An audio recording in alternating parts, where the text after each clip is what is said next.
11 से 14 लाख लोगों को बौद्ध बनाया था। आज के समय में कम से कम 1 करोड़ से ज़्यादा बौद्ध हैं।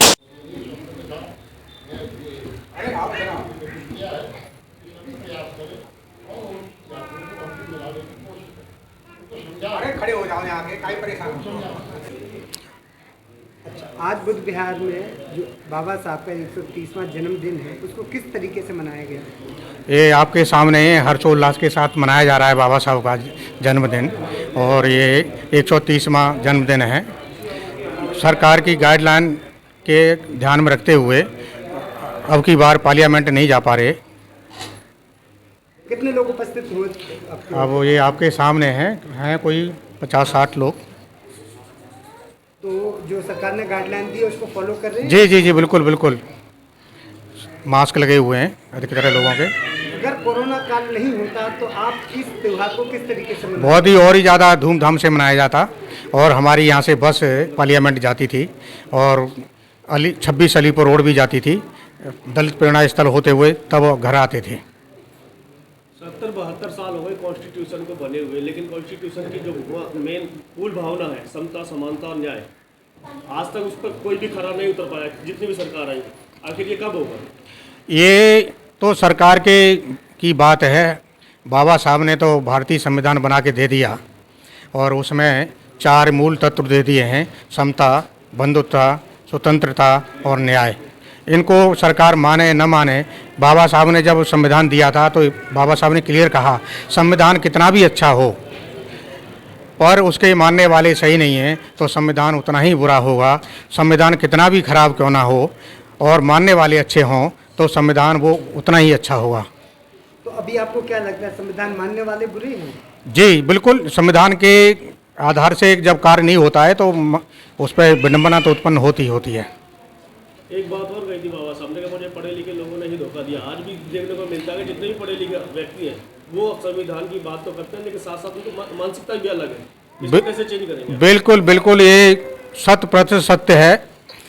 जिन लोगों ने बाबा साहब के आरक्षण के आधार से, जिन हमारी महिलाओं ने आरक्षण के आधार से, हिंदू कोड बिल के आधार से जितनी स्वतंत्रता पाई है, शायद है मैं जानता हूँ कि किसी और ने नहीं पाई होगी, पर हमारी जो महिलाएं हैं वो भी आज के समय में अंधविश्वास में ज़्यादा डूबी हुई हैं। तो उनको उभारने के लिए, उससे बाहर निकालने के लिए क्या उपाय होंगे? वो सबसे बड़ा उपाय यही है कि हम संविधान को मानें और पढ़ें। जब तक हम संविधान को नहीं पढ़ेंगे तब तक पता क्या चलेगा कि संविधान में क्या क्या लिखा हुआ है, किन किन लोगों के लिए क्या क्या लिखा हुआ है। संविधान में पूरा का पूरा बाबा साहब ने पूरे जीवन के लिए उतार दिया है, और संविधान ही एक ऐसी किताब है कि उसमें साक्षात भगवान नजर आएंगे। और मैं नहीं कह रहा, कई जो हमारे जज हैं सुप्रीम कोर्ट के, उन्होंने भी इस बात को स्वीकार किया है। आपको क्या लगता है कि बाबा साहब की अगर 22 प्रतिज्ञाओं का भी अनुसरण किया जाए तो बहुत से लोग इस अंधविश्वास से बाहर निकल सकते हैं? बिल्कुल बिल्कुल निकलेंगे जी, इसमें कोई दो राय नहीं है। मना रहे हैं, क्या कहना चाहेंगे इस उपलक्ष्य में? उनकी बातों को किस तरीके से अनुसरण किया जाए? देखिए, बाबा साहब का हम 130वां जन्मदिन मना रहे हैं बड़े। हालांकि ये कोरोना काल चल रहा है, ये सरकार की भी इसमें कुछ कमियां हैं, क्योंकि अभी हम देख रहे थे मार्च में कोई केस नहीं थे, ठीक है जी। जैसे जैसे अप्रैल आया है और अप्रैल में केस बढ़ना शुरू हो गए, ठीक है जी। अब उन लोगों को पता है कि अब जो बाबा साहब का जो जन्मदिन है लोग बड़े धूमधाम उल्लास के साथ मनाते हैं। आजकल ऐसी नहीं, आजकल सब जैसे वो चल रहा है, क्या नाम है आपका, किसान आंदोलन। किसान आंदोलन में आप देखिएगा, अभी हमारी बातचीत हुई है गाजीपुर बॉर्डर पे, तो वहाँ पे लोग किसान बाबा साहब की जयंती मना रहे हैं।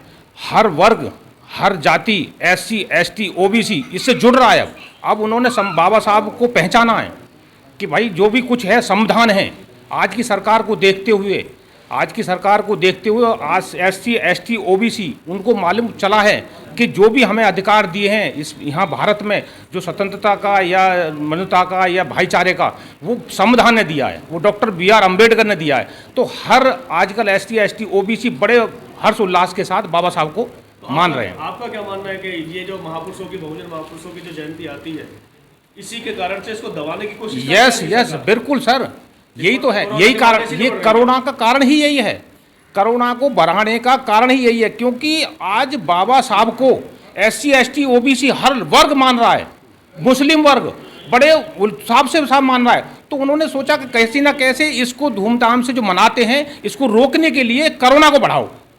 तो ये साजिश के तहत हो रहा है। अभी पंजाब वहाँ में पश्चिम बंगाल में चुनाव चल रहा है, प्रधानमंत्री, हमारे देश के प्रधानमंत्री, गृह मंत्री रैलियां कर रहे हैं, रोड शो कर रहे हैं, वहाँ कोरोना नहीं है। आप कुंभ चले जाइए, कुंभ में कुंभ चल रहा है, जबरदस्त कुंभ चल रहा है, खूब स्नान हो रहा है, वहाँ कोरोना नहीं है। सर हमारे महापुरुष का जन्मदिन आ रहा है, उन्हें पता है कि बाबा साहब की विचारधारा सब लोगों को पता चल गई है, SC ST OBC सब लोग मानने लगे। तो इनकी विचारधाराओं को दबाने के लिए कि ये इकट्ठे ना हो जाएं, इसको जन्मदिन को धूमधाम से नहीं मना पाएं, लोगों में इसको विचार नहीं फैला पाएं, इसलिए ये जानबूझ के अप्रैल में ही ये केस बढ़ाए जा रहे हैं। आपको क्या लगता है कि जिस प्रकार से ये सरकार डर रही हुई है कि कहीं संविधान को मानने वाले लोगों की संख्या बढ़ती जा रही है, बाबा साहब को मानने वाले लोगों की संख्या बढ़ती जा रही है, तो कहीं डरी हुई लग रही है कि सरकार? बिल्कुल लग रही है जी, बहुत डरी हुई लग रही है। इस टाइम तो अब सरकार की नींद हराम हो रखी है, क्योंकि अब इसमें SC ST OBC जागरूक हुआ है, अब वो पहचान गया है असली, अब वो बहुजन पहचान गया कि असली मूल निवासी हम भारत के हम ही हैं। ठीक है जी, इसलिए अब सरकार डरी हुई है। क्या लगता है कि सत्ता पर कब तक काबिज हो पाएंगे? क्योंकि जब तक सत्ता नहीं होगी तब तक वो जो संविधान कहता है बंधुता की बात, न्याय की बात, तो लागू नहीं हो सकती। कुछ अब 2022 में आप देख लीजिएगा, यूपी में 2022 का चुनाव आने वाला है, परिवर्तन आएगा और 2024 में भी परिवर्तन होने वाला है। मगर लोगों को इनकी विचारधाराओं से 2024 का चुनाव ही नहीं होने देंगे। क्यों नहीं होने देंगे? होगा सर। ये तो अब चिंगारी तो फैल रही है। जब किसान आंदोलन, अब पता चला लोगों को, असलियत तो पता चला है कि आज SC ST OBC जितना भी बहुजन वर्ग है अब वो जागरूक हुआ है, वो बाबा साहब की विचारधाराओं से मतलब मानने लगा है।